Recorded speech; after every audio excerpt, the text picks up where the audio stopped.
Welcome everyone. Last privileges पर छोड़ा था, यहीं से कंटिन्यू करेंगे। इनसे रिलेटेड सुप्रीम कोर्ट की इंपॉर्टेंट जजमेंट्स देखेंगे एंड आज पार्लियामेंट चैप्टर खत्म हो जाएगा। सो पार्लियामेंट्री प्रिविलेजेस क्या हैं? कुछ स्पेशल राइट्स, सिविल या क्रिमिनल इम्यूनिटीज़ जो कि दोनों हाउसेस को मिली हुई हैं, लोकसभा एंड राज्यसभा को भी, इनकी कमेटीज़ को, स्पेशली मेंबर्स ऑफ पार्लियामेंट्स को, इनको कुछ स्पेशल राइट्स दिए जाते हैं।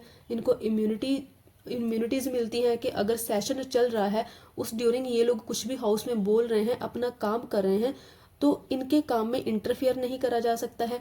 एग्जीक्यूटिव भी इनके काम में इंटरफियर नहीं करेगा, जुडिशरी भी नहीं करेगी। इनफैक्ट एक नॉर्मल सिटीजन भी इनके काम में इंटरफियर नहीं करेगा। ऐसे राइट्स इनको क्यों दिए जाते हैं?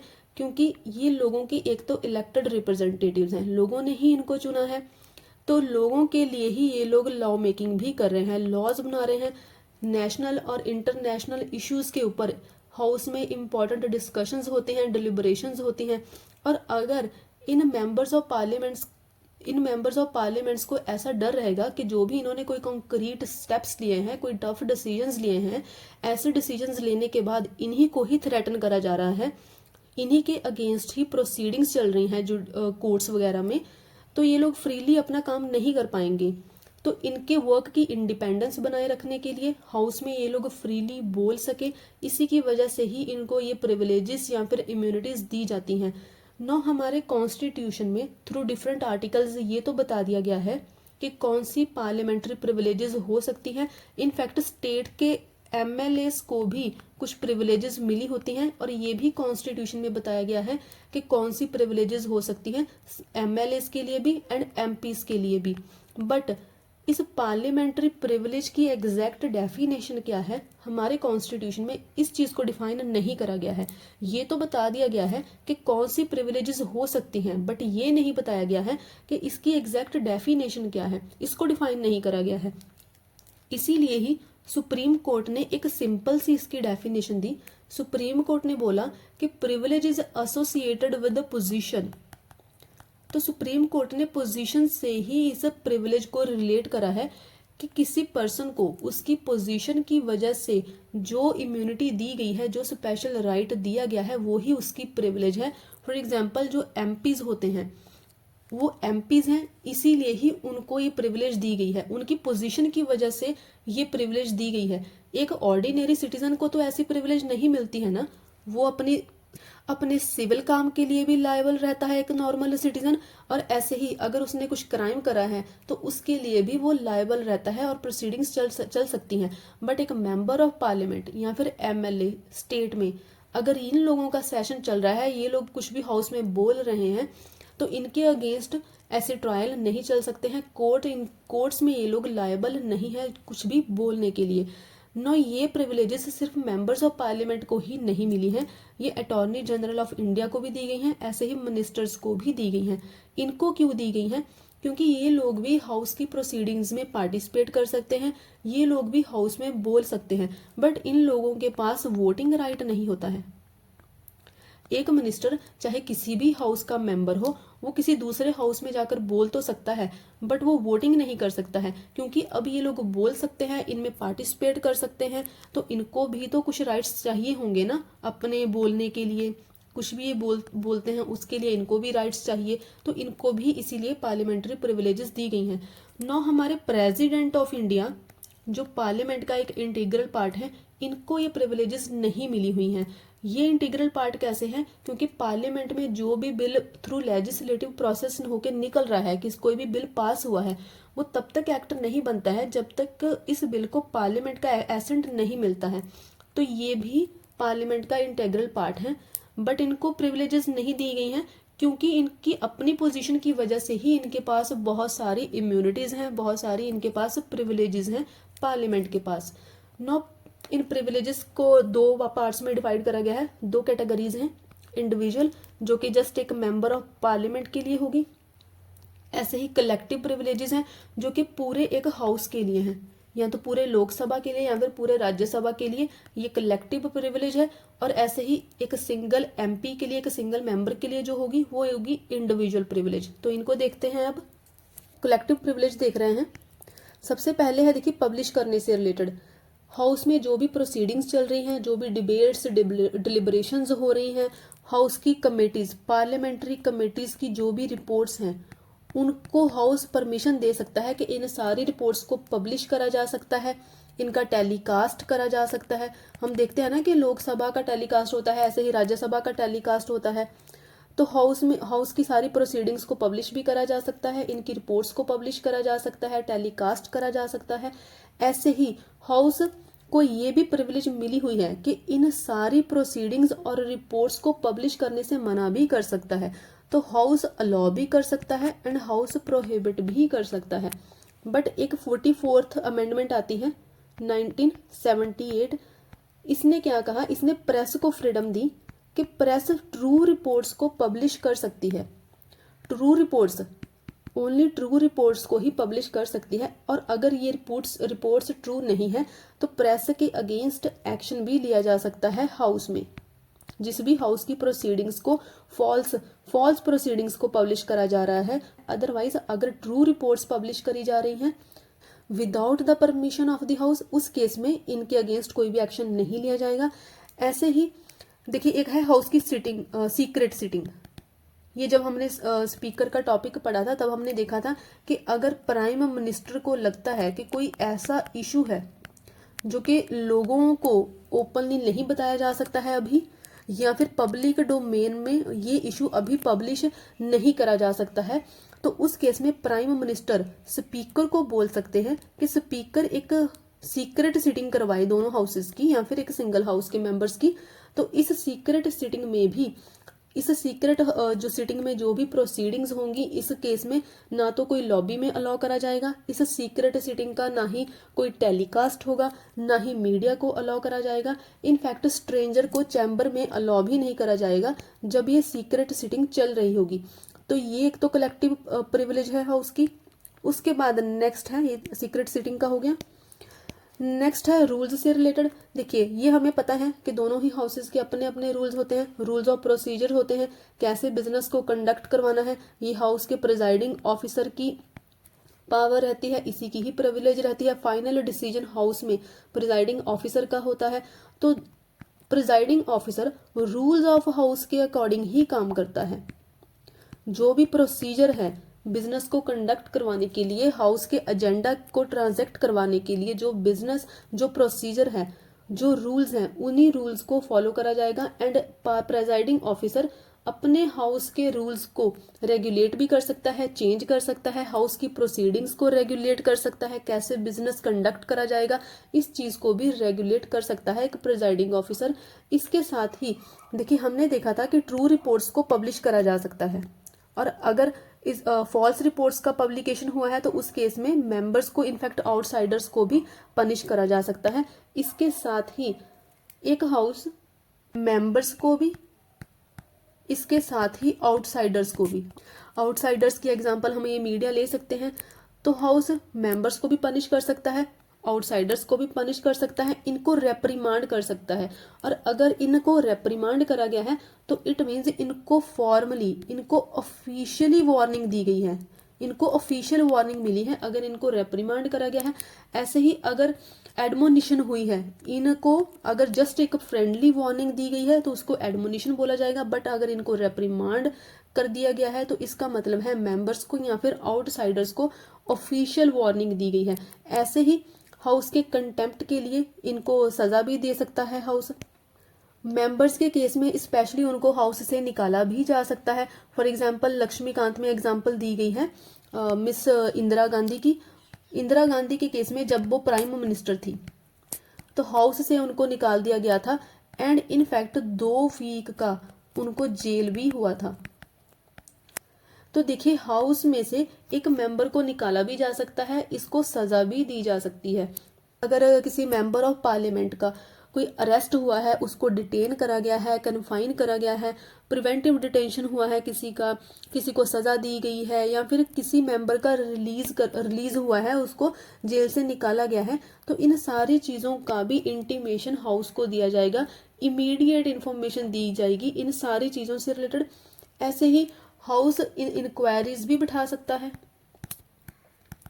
और अगर इन इंक्वायरीज के लिए हाउस को किसी प्रोनाउंसमेंट्स जो कि फ्यूचर रेफरेंस के लिए यूज़ करी जाती हैं, या फिर हाउस को किसी गवर्नमेंट रिकॉर्ड की ज़रूरत है, या फिर हाउस को किसी विटनेस की ज़रूरत है इन इंक्वायरीज से रिलेटेड, तो इन सारी चीज़ों की डिमांड भी हाउस रख सकता है। इन एक विटनेस को बुला सकता है, गवर्नमेंट रिकॉर्ड्स को रेफर कर सकता है, प्रोनाउंसमेंट्स को रेफर कर सकता है।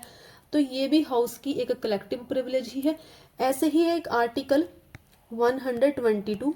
आर्टिकल 122 क्या कहता है कि जो भी हाउस में प्रोसीडिंग्स चल रही हैं, कोर्ट उनमें इंटरफेयर नहीं कर सकता है। हाउस की प्रोसीडिंग्स से रिलेटेड, हाउस की कमेटीज से रिलेटेड कोर्ट के पास कोई पावर नहीं है, कोर्ट इनमें इंटरफेयर नहीं करेगा। जैसे कोर्ट इंटरफेयर नहीं करेगा, देखिए कोर्ट की भी अब अपनी पावर है, सेम वे में कोर्ट का कंडक्ट भी हाउस में डिस्कस नहीं करा जा सकता है, इनके जजेस का कंडक्ट हाउस में डिस्कस नहीं करा जा सकता है। एंड इसके लिए है आर्टिकल 121। 121 कोर्ट के जजेस को राइट देता है, एंड 122 हाउस को कलेक्टिव राइट देता है कि हाउस की प्रोसीडिंग्स को कोर्ट डिस्कस नहीं कर सकता है। तो इन दोनों आर्टिकल्स को याद रखना है, दोनों ही इंपॉर्टेंट है।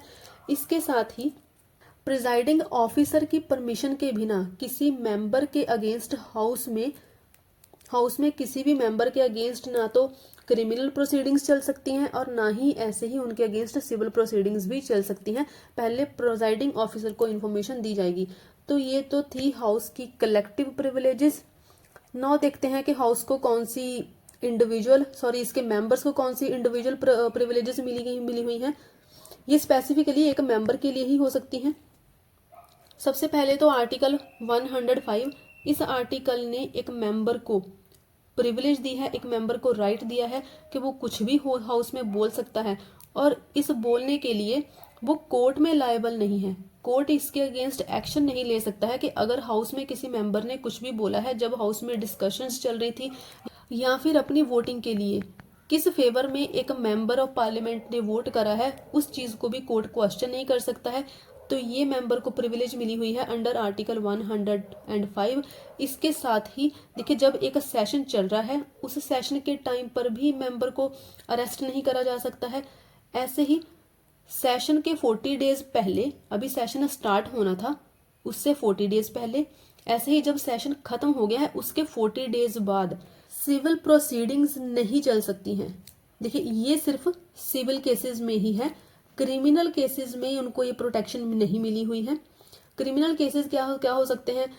कोई मर्डर करा है किसी मेंबर ऑफ पार्लियामेंट ने, टेररिज्म से कोई कनेक्ट है, नेशनल सिक्योरिटी को थ्रेट करा है किसी मेंबर ऑफ पार्लियामेंट ने, तो इस केस में इन क्रिमिनल केसेस में मेंबर ऑफ पार्लियामेंट को कोई भी प्रिविलेजेस नहीं मिली हुई हैं। ऐसे ही प्रिवेंटिव डिटेंशन के केस में भी इंडिविजुअल प्रिविलेज नहीं दी गई है। नेक्स्ट है ज्यूरी सर्विस से रिलेटेड। मेंबर्स ऑफ पार्लियामेंट को प्रिविलेज दी गई है कि जब भी पार्लियामेंट सेशन में है, जब भी कोई सेशन चल रहा है, उस केस में उनको कोर्ट में कोई एविडेंस देने के लिए नहीं बुलाया जा सकता है, कोर्ट में एज विटनेस उनको अपीयर होने के लिए कंपेल नहीं करा जा सकता है। Everything when the house is in session, everything is decided on the floor of house. House में ही सारा कुछ डिसाइड होता है जब पार्लियामेंट सेशन में होता है। कोर्ट में उनको नहीं बुलाया जा सकता है, जुडिशियल रिव्यू के लिए भी उनको नहीं बुलाया जा सकता है। तो ये मेंबर्स ऑफ पार्लियामेंट्स की इंडिविजुअल प्रिविलेजेस थी। अब इससे रिलेटेड कुछ इंपॉर्टेंट सुप्रीम कोर्ट जजमेंट्स देखते हैं। सबसे पहले रिलेटेड है वेंडलिज्म से। देखिए, जब भी हाउस में प्रोसीडिंग्स चलती हैं तो हमें पता है कि सभी गवर्नमेंट प्रॉपर्टी को भी डिस्ट्रॉय कर दिया जाता है। तो इसी से रिलेटेड ही सुप्रीम कोर्ट ने जजमेंट दी थी। सुप्रीम कोर्ट ने कहा that there is no parliamentary immunity in case of vandalism, कि अगर किसी मेंबर ने, हाउस के मेंबर ने गवर्नमेंट की, हाउस की प्रॉपर्टी को डिस्ट्रॉय कर दिया है, फ्लोर पर असेंबली में क्रिमिनल एक्ट्स करे हैं, क्रिमिनल एक्ट्स में इन्वॉल्व हुआ है, हाउस में पब्लिक प्रॉपर्टी को डिस्ट्रॉय करा है, इस केस में उसको कोई भी इम्यूनिटी नहीं मिलेगी। और अपने आप को वो इस चीज का सहारा लेकर या फिर खुद को ये कहकर कवर नहीं कर सकता है कि उसको तो स्पीच का राइट मिला हुआ है, उसको फ्रीडम ऑफ स्पीच मिली हुई है। अगर उसने पब्लिक प्रॉपर्टी को डिस्ट्रॉय करा है तो उस बेसिस पर उसको इम्यूनिटी नहीं दी जाएगी। नेक्स्ट एक इम्पॉर्टेंट केस है के आनंदन नाम्बियार केस 1951। इस केस में सुप्रीम कोर्ट ने जजमेंट दी है कि मेंबर ऑफ पार्लियामेंट्स अपना स्टेटस एक नॉर्मल ऑर्डिनरी सिटीजन से हायर कंसिडर नहीं कर सकते हैं। अब ये प्रैक्टिकली होता नहीं है, बट यस, ये सुप्रीम कोर्ट ने जजमेंट दी है कि एक मेंबर ऑफ पार्लियामेंट खुद का स्टेटस एक ऑर्डिनरी सिटीजन से ज्यादा या फिर हायर कंसिडर नहीं कर सकता है। उसका स्टेटस भी एक ऑर्डिनरी सिटीजन के जैसे ही सेम है, सेम एक ऑर्डिनरी सिटीजन के जैसे ही इसको भी अरेस्ट करा जाता है, इसको भी डिटेन करा जा सकता है। एंड यहाँ तक सुप्रीम कोर्ट ने बोला कि अगर क्रिमिनल केस है उसके अगेंस्ट और हाउस का सेशन भी चल रहा है, तब भी इसको क्वेश्चन करने के लिए कोर्ट में बुलाया जा सकता है। बट यस, प्रैक्टिकल ये चीजें होती नहीं है, इनका स्टेटस एक ऑर्डिनरी सिटीजन से अबव ही रहता है। नेक्स्ट जजमेंट है सुप्रीम कोर्ट की स्टेट ऑफ केरला वर्सेस के अजीत एंड अदर्स 2021 की जजमेंट है ये। इसमें सुप्रीम कोर्ट ने बोला है कि members of parliaments on the pretext of privileges and immunities land of law को इवेड नहीं कर सकते हैं। उनको भी एक नॉर्मल सिटीजन के जैसे कॉन्स्टिट्यूशनल या फिर जो भी कॉन्स्टिट्यूशन की प्रोविजंस हैं उनको भी फॉलो करना होगा। नॉर्मल सिटीजन के जैसे उनको भी एक लॉ को फॉलो करना होगा। वो ये नहीं कह सकते हैं कि उनको पार्लियामेंट्री प्रिविलेजेस मिली हुई हैं या फिर इम्यूनिटीज मिली हुई हैं, इसलिए वो किसी लॉ को फॉलो नहीं कर सकते हैं। तो ये तो थे कुछ इंपॉर्टेंट जजमेंट्स, इंपॉर्टेंट्स हैं सारी, ये भी याद रखनी है आपने। नेक्स्ट देखते हैं breach of privilege and contempt of house and sources of privilege क्या है। ब्रीच को आपने रिलेट करना है राइट्स से, और जो कंटेम्प्ट है इसको आपने रिलेट करना है जैसे कि एक कोर्ट का कंटेम्प्ट होता है। तो यहां से ही देखिए पता चलता है कि अगर कोर्ट का जो कंटेम्प्ट है उसकी इंटेंसिटी कितनी ज्यादा होती है, ऐसे ही सेम यहां पर भी होगा। हाउस के कंटेम्प्ट की इंटेंसिटी ज्यादा होगी, इसकी इम्प्लीकेशंस ज्यादा होंगी, एंड ब्रीच ऑफ प्रिविलेज के कॉन्सिक्वेंस या रेमिफिकेशंस कम रहती हैं देन कंटेम्प्ट ऑफ हाउस। अब देखते हैं दोनों में डिफरेंस क्या है। ब्रीच ऑफ प्रिविलेज की ये डेफिनेशन है, लक्ष्मीकांत में ही दी गई है। When an individual or authority disregards, attacks any of the privileges, rights and immunities either of the member individually or of the house in collective capacity. देखिए, ये मैंने पहले बता दिया कि ब्रीच को आपने राइट्स से रिलेट करना है, और अगर हाउस के कलेक्टिव राइट्स का ब्रीच हुआ है, ऐसे ही एक मेंबर की जो उनको इंडिविजुअल प्रिविलेज मिली हुई है, उनको इम्यूनिटी मिली हुई है, उनके ऊपर अटैक करा है। से किसी मेंबर ऑफ पार्लियामेंट ने किसी बिल के लिए वोट करा था, बाद में उसी को ही थ्रेट्स मिलना स्टार्ट हो गए हैं, तो ये उसकी इंडिविजुअल प्रिविलेज के ऊपर अटैक हुआ है, तो उसके राइट के ऊपर अटैक हुआ है, तो इस चीज को माना जाएगा ब्रीच ऑफ प्रिविलेज। नेक्स्ट है कंटेम्प्ट ऑफ हाउस। इसको आपने कोर्ट के कंटेम्प्ट से रिलेट करना है। अगर देखिए कोर्ट ने किसी को आने के लिए बोला है, ट्रायल चल रहा है और अपीयर होने के लिए बोला है, उसने मना कर दिया, तो वो कोर्ट का कंटेम्प्ट हो जाएगा। कोर्ट में जाकर उसी के अगेंस्ट ही बोल दिया तो वो भी अब अटेम्प्ट हो जाएगा। ऐसे ही देखिए ये कंटेम्प्ट ऑफ हाउस भी है, एनी एक्ट और emission which obstruct a house of parliament. Court में जाकर कोर्ट की ही प्रोसीडिंग्स को ऑब्स्ट्रक्ट करा जा रहा है, बाधा डाली जा रही है उसमें। ऐसे ही अगर हाउस में जाकर उसके काम में बाधा डाली जा रही है तो वो कंटेम्प्ट ऑफ हाउस होगा। इसके मेंबर्स को काम नहीं करने दिया जा रहा है, इसके ऑफिसर्स को, प्रिजाइडिंग ऑफिसर्स रहते हैं हाउस के, इनको काम नहीं करने दिया जा रहा है, उनके फंक्शंस उनको इंडिपेंडेंटली परफॉर्म करने नहीं दिए जा रहे हैं, तो ये सारी चीजें कंटेम्प्ट ऑफ हाउस होंगी। हाउस की डिग्निटी के अगेंस्ट, इनके मेंबर्स की अगेंस्ट बोला जा रहा है। हाउस की डिग्निटी, हाउस के ऑनर को टार्निश करा गया है, तो ये सारी चीजें भी कंटेम्प्ट ऑफ हाउस का ही पार्ट बनेगी।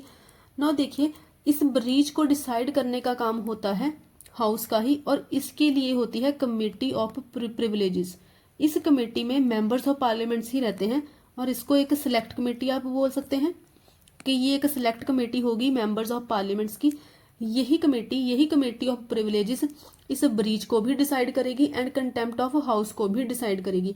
एग्जाम्पल क्या हम ले सकते हैं इन दोनों में डिफरेंस के लिए, से किसी मेंबर ऑफ पार्लियामेंट ने कमेटी की रिपोर्ट को लीक कर दिया है, तो ये चीज बन जाएगी ब्रीच, और इसके अगेंस्ट ट्रायल चल रहा है एंड हाउस ने अपीयर होने के लिए बोला है। हाउस ने ऑर्डर दिया था कि आप आओ, इस कमेटी में आंसर करो, जो भी आपको क्वेश्चन करा जा रहा है बताओ कि आपने इस रिपोर्ट को पब्लिश करा है या नहीं, इस रिपोर्ट को लीक करा है या नहीं। बट उस मेंबर ने कमेटी में अपीयर होने से ही मना कर दिया है, तो ये चीज़ हाउस का कंटेम्प्ट बन जाएगी। नाउ हर एक ब्रीच कंटेम्प्ट ऑफ हाउस नहीं होता है। जैसे इस एग्जाम्पल में हमने देखा था कि एक मेंबर ने रिपोर्ट को लीक कर दिया था, वो एक ब्रीच है, ठीक है। अब इस ब्रीच के लिए इस मेंबर को हाउस ने एक ऑर्डर दिया है अपीयर होने का, उसने वो ऑर्डर नहीं माना है, तो वो ऑर्डर ना मानना ब्रीच ऑफ प्रिविलेज नहीं है, बट उसको as contempt of house punish करा जा सकता है। उसने आने से, उसने अपीयर होने से मना कर दिया है, वो हाउस का ब्रीच, वो प्रिविलेज का ब्रीच नहीं है, बट वो हाउस का कंटेम्प्ट है, हाउस का डिसऑनर है, तो उस केस में इसको पनिश करा जा सकता है। तो ये तो था दोनों में डिफरेंस। अब सोर्सेज क्या है इन प्रिविलेजेस के, पहले तो हमने ये देखी आर्टिकल 105 ऑलरेडी देखा। इसमें ओरिजिनली कॉन्स्टिट्यूशन में 105 में ही मेंशन करा गया था कि दो तरह की प्रिविलेज हैं, उनको कुछ भी बोलने की फ्रीडम है, हाउस में कुछ भी वो बोल सकते हैं। ऐसे ही हाउस की रिपोर्ट्स को पब्लिश करा जा सकता है, ये भी हमने ऑलरेडी देख लिया। इसकी प्रोसीडिंग्स का टेलीकास्ट करा जा सकता है। बट इसके अलावा बाकी सारे जितने भी प्रिविलेजेस थी, ऐसा कंसिडर करा गया कि वो सेम ही होंगी as British House of Commons. जो भी प्रिविलेजेस वहाँ की कमेटीज को, मेंबर्स को दी गई हैं, वो सेम ही प्रिविलेजेस इंडिया के मेंबर्स और इसकी कमेटीज के लिए भी अप्लाई होंगी। बट फिर बाद में आती है 44 अमेंडमेंट एक्ट 1978। इसने देखिए ये ब्रिटिश हाउस ऑफ कॉमन्स को रेफर करा गया था कि 105 को छोड़कर बाकी सारी प्रिविलेजेस इस हाउस ऑफ कॉमन के जैसी ही होंगी। इस रेफरेंस को हटा दिया गया, बाकी सारी चीजें सेम है, जस्ट इस रेफरेंस को ही हटाया गया है थ्रू 44 अमेंडमेंट एक्ट। नौ 5 सोर्सेज हैं इन प्रिविलेजेस के। सबसे पहले तो कॉन्स्टिट्यूशनल प्रोविजंस, जैसे कि ये फर्स्ट तो ये 105 ही होगी ओरिजिनल कॉन्स्टिट्यूशन में। ऐसे ही जो स्टेट्स के एमएलएज होते हैं उनके लिए भी 194 ये कॉन्स्टिट्यूशन में प्रिविलेज बताई गई है। ऐसे ही 122 ये हमने देखा था ऑलरेडी, है ना, यहाँ पर मैंने बताया था इस 122 का भी। एंड ऐसे ही जो भी पार्लियामेंट ने लॉ बनाए हैं, दोनों हाउसेस के जो भी रूल्स हैं वो भी सोर्स ऑफ प्रिविलेजेस हैं। ऐसे ही पार्लियामेंट्री कन्वेंशंस, जो भी कस्टम्स बनी हुई हैं ओवर द टाइम, वो भी इन प्रिविलेजेस का सोर्स रहती हैं। ऐसे ही judicial interpretations, judicial pronouncements, judgments, इनको भी as a source of privilege consider करा जाता है। तो ये 5 सोर्स हैं, ये आपने याद रखने हैं। नौ पार्लियामेंट की सॉवरेंटी, पार्लियामेंट्री सुप्रीमेसी को डिस्कस करना है। ये doctrine of sovereignty of parliament ये इंडिया के लिए रेलिवेंट नहीं है, ये ब्रिटिश पार्लियामेंट के ही लिए ही रेलिवेंट है, क्योंकि ब्रिटेन का पार्लियामेंट सुप्रीम है। इसके ऊपर कोई भी लीगल रिस्ट्रिक्शंस नहीं है किसी कोर्ट में। इन जो भी लॉ बनाए जाते हैं ब्रिटेन के पार्लियामेंट में, कहीं भी इसको क्वेश्चन नहीं करा जा सकता है। इनफैक्ट एवी डाइसी, इनका नाम हमने पहले भी मेंशन करा हुआ है फंडामेंटल राइट्स में। तो एवी डाइसी ने ही इस सोवरेंटी ऑफ पार्लियामेंट से रिलेटेड कुछ इम्प्लीकेशंस दी हैं कि ब्रिटेन की जो सुप्रीम पावर है इसके पार्लियामेंट की, उसकी कुछ इम्प्लीकेशंस निकलती हैं, कुछ कॉन्सिक्वेंसेज हैं। एंड वो कॉन्सिक्वेंस क्या है, सबसे पहले तो ब्रिटेन का पार्लियामेंट कोई भी लॉ बना सकता है, कोई भी इसमें चेंज कर सकता है, इसको किसी और लॉ से रिप्लेस भी कर सकता है, एंड इस पर्टिकुलर लॉ को रिपील भी कर सकता है। एंड यहाँ पर एक डे लॉलमे का नेम है, सॉरी फॉर प्रोनाउंसिएशन, इन्होंने क्या बोला है कि ब्रिटेन के पार्लियामेंट के पास इतनी ज्यादा पावर है कि वो कुछ भी कर सकता है except making a man a woman and making a woman a man. बस इसके अलावा ब्रिटेन के पार्लियामेंट के पास इतनी ज्यादा पावर है कि ये कुछ भी कर सकता है। एंड ऐसे ही constitutional law and ordinary law, in law makings में कोई भी डिफरेंस नहीं है। देखिए हमारे इंडिया में क्या होता है कि अगर कॉन्स्टिट्यूशन में चेंजेस करने हैं, अमेंडमेंट्स करने हैं, तो उसका प्रोसेस अलग है, एक ऑर्डिनरी बिल का लेजिस्लेटिव प्रोसेस डिफरेंट है। बट ब्रिटेन में वहां के पार्लियामेंट में दोनों के लिए ही सेम ही लेजिस्लेटिव अथॉरिटी है, सेम ही लेजिस्लेटिव प्रोसेस है, कोई भी डिस्टिंक्शन नहीं है। इतनी ज्यादा एक्सट्रीम पावर है ब्रिटेन के पार्लियामेंट में। ऐसे ही हमारे इंडिया में अगर पार्लियामेंट में कोई लॉ बनाया गया है और वो जुडिशरी को इनवैलिड लगता है, अनकॉन्स्टिट्यूशनल लगता है, कॉन्स्टिट्यूशन की प्रोविजंस के अगेंस्ट लगता है, तो उसको अल्ट्रा वायर्स डिक्लेयर करा जा सकता है, वॉइड डिक्लेयर करा जा सकता है। बट ब्रिटेन में ऐसा नहीं है, वहां के पार्लियामेंट के अगेंस्ट कोई भी जुडिशियल रिव्यू की प्रोविजन नहीं है। तो हमारे इंडिया के लिए देखिए जो सॉवरेंटी ऑफ पार्लियामेंट है ये चीज एप्लीकेबल नहीं है। हमारा पार्लियामेंट एक सॉवरेन बॉडी नहीं है, इसके ऊपर कुछ लीगल रिस्ट्रिक्शंस भी हैं और हमारे कॉन्स्टिट्यूशन ने भी इसकी अथॉरिटी को लिमिट करा है। और किन चीजों से लिमिट करा है अब हमने वो देखना है। सबसे पहले तो देखिए हमारे यहाँ पर है रिटन कॉन्स्टिट्यूशन। हमारे इंडियन कॉन्स्टिट्यूशन में तीनों ही ऑर्गन्स, लेजिस्लेचर, एग्जीक्यूटिव, जुडिशरी, इनकी अपनी अपनी अथॉरिटी बताई गई है कॉन्स्टिट्यूशन में, इनकी क्या पावर्स हो सकती हैं, अगर इनकी इंटरडिपेंडेंस है तो उसका भी मेंशन करा गया है। कॉन्स्टिट्यूशन ने ही कुछ लिमिटेशंस भी इनके ऊपर लगाई हैं। जब हमने multi functional role of parliament का देखा था तो तब हमने डिफरेंट रोल देखे थे, इसकी डिफरेंट पावर्स देखी थी। इसकी एग्जीक्यूटिव पावर अलग थी, इसकी लेजिस्लेटिव एंड कॉन्स्टिट्यूएंट पावर अलग थी। बट ब्रिटेन में ऐसा नहीं है, वहां पर कॉन्स्टिट्यूएंट पावर भी सेम जैसी है, वहां पर एक नॉर्मल लेजिस्लेटिव प्रोसीजर भी सेम जैसा ही है। तो देखिए हमारे कॉन्स्टिट्यूशन ने ही ये लिमिट्स रखी हुई हैं, कॉन्स्टिट्यूशन ने ही ये रिस्ट्रिक्शंस लगाई हुई हैं, ऑलरेडी लिख दिया गया है कॉन्स्टिट्यूशनल मेकर्स के द्वारा। तो इसलिए हमारा पार्लियामेंट एक सॉवरेन या फिर सुप्रीम बॉडी नहीं है। इसके साथ ही देखिए फेडरल सिस्टम, जो ब्रिटेन का सिस्टम है वो यूनिटरी सिस्टम है, सारी पावर सेंटर के पास ही है। बट इंडिया में ऐसा नहीं है, हमारे यहाँ पर डिवीजन ऑफ पावर्स है, यूनियन की अपनी लिस्ट है, स्टेट की अपनी लिस्ट है, पार्लियामेंट यूनियन लिस्ट के ऊपर लॉ मेकिंग करता है एंड कॉन्करेंट लिस्ट के ऊपर लॉ मेकिंग करता है, एंड स्टेट्स अपनी लिस्ट के ऊपर लॉ मेकिंग करती हैं, जस्ट कुछ एक्सेप्शंस को छोड़कर। तो इसीलिए यहाँ पर फेडरल सिस्टम होने की वजह से भी इंडियन पार्लियामेंट सॉवरेन नहीं है।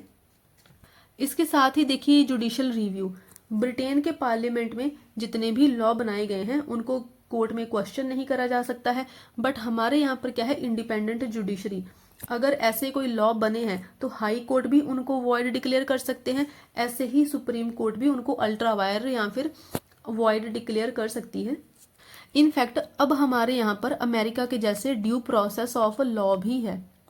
ये हमने फंडामेंटल राइट में कॉन्सेप्ट देखा था कि अगर ड्यू प्रोसेस ऑफ लॉ है, इसका मतलब किसी लॉ की कॉन्स्टिट्यूशनैलिटी, उनकी रीजनेबलनेस, कि वो कहीं मेलाफाइड तो नहीं है इंटेंशन से, ये सारी चीजें चेक करी जा सकती हैं। बट ब्रिटेन के केस में ऐसा कुछ नहीं है। वहां पर इनफैक्ट उल्टा है, वहां के कोर्ट्स को कुछ केसेस या फिर कुछ लॉज अप्लाई करने हो सकते हैं अपने ट्रायल्स के लिए, उनके लिए उल्टा है। बट इसका मतलब ये भी नहीं है कि वहां के सिटीजन्स के पास कुछ पावर्स ही नहीं है, उनके पास कुछ राइट्स नहीं है। अब देखिए यहाँ पर फंडामेंटल राइट्स, हमारे इंडिया में कोडिफाइड फंडामेंटल राइट्स हैं, कोडिफाई करा गया है इन राइट्स को। इसके साथ ही जस्टिशिएबल भी हैं, अगर इनकी वायोलेशन होती है तो कोर्ट में इनफैक्ट कोई इंसान डायरेक्टली सुप्रीम कोर्ट में जा सकता है। एंड आर्टिकल 13 एक्सप्रेसिडली बताता है, एक्सप्रेसिडली बात करता है जुडिशियल रिव्यू की, कि अगर कोई ऐसा लॉ है जो फंडामेंटल राइट्स को वायोलेट कर रहा है, इनको रिस्ट्रिक्ट कर रहा है, तो उस केस में फिर जुडिशरी इनको चेक कर सकती है, ऐसे लॉ को चेक कर सकती है। ब्रिटेन में ऐसा नहीं है, राइट्स की, इनफैक्ट फंडामेंटल राइट्स की कोई भी कोडिफिकेशन नहीं है। बट इसका मतलब ये भी नहीं है कि वहाँ के सिटीजन्स के पास राइट की कोई गारंटी नहीं है, वहाँ के सिटीजन्स के पास भी रूल ऑफ लॉ की वजह से मैक्सिमम लिबर्टी है। सो देखिए हमारे Indian parliament and British parliament में बहुत ज़्यादा डिफरेंस है, सब्सटेंशियल डिफरेंस है। ऑल दो नेम सेम है, यहाँ पर भी पार्लियामेंट वर्ड ही यूज करा गया है एंड वहाँ के लिए भी पार्लियामेंट ही है। जस्ट नॉमेनक्लेचर सेम होने और इसकी ऑर्गेनाइजेशन सेम होने से, क्योंकि वहां पर भी पार्लियामेंट्री फॉर्म ऑफ गवर्नमेंट है और यहाँ पर भी सेम ही है, इसका मतलब ये नहीं है कि दोनों सेम है। इनफैक्ट लक्ष्मीकांत में हमारे पार्लियामेंट को अमेरिकन लेजिस्लेचर से ही इसका कंपैरिजन करा गया है कि अमेरिकन लेजिस्लेचर से सिमिलर है हमारा पार्लियामेंट, क्योंकि वहां पर भी रिटन कॉन्स्टिट्यूशन है, वहां पर भी फेडरल सिस्टम ऑफ गवर्नमेंट है, वहां पर भी जुडिशियल रिव्यू है एंड बिल ऑफ राइट्स है, कोडिफाइड राइट है। इनकी वजह से ही लक्ष्मीकांत में हमारे पार्लियामेंट को अमेरिकन पार्लियामेंट के ही सिमिलर बोला गया है। बट फिर भी इसके साथ भी हमारा इतना ज्यादा सिमिलैरिटी नहीं है, यहाँ पर भी डिफरेंसेस हैं, क्योंकि हमारे यहाँ पर यूनिटरी बायस है, हमारे इंडिया में तो यूनिटरी बायस है। इसलिए अमेरिकन लेजिस्लेचर से सिमिलैरिटी तो है, बट वो कंप्लीटली यहाँ पर भी सेम नहीं है। नो लास्ट टॉपिक एक देखिए, ये पोजीशन ऑफ राज्यसभा, इसको मैं छोड़ रही हूँ क्योंकि अगर आप लाइन बाय लाइन इस टॉपिक को लक्ष्मीकांत से रीड भी करोगे तो आप देखोगे कि सारी चीज़ें हमने डिस्कस कर ली हुई हैं। बस यहाँ पर उन्हीं को ही इन पॉइंट्स में बता दिया गया है कि कौन सी जगह पर सेम चीज़ें हैं लोकसभा के जैसे, कौन सी जगह पर सेम चीज़ें नहीं हैं, कुछ स्पेशल पावर्स हैं वो कौन सी हो सकती हैं, कि अगर ऑल इंडिया सर्विसेज लेके आनी है ये, क्योंकि ये ऐसा क्यों करा जाता है, ये पावर राज्यसभा क्यों क्यों दी गई है, ताकि स्टेट्स का भी रिप्रेजेंटेशन बना रहे।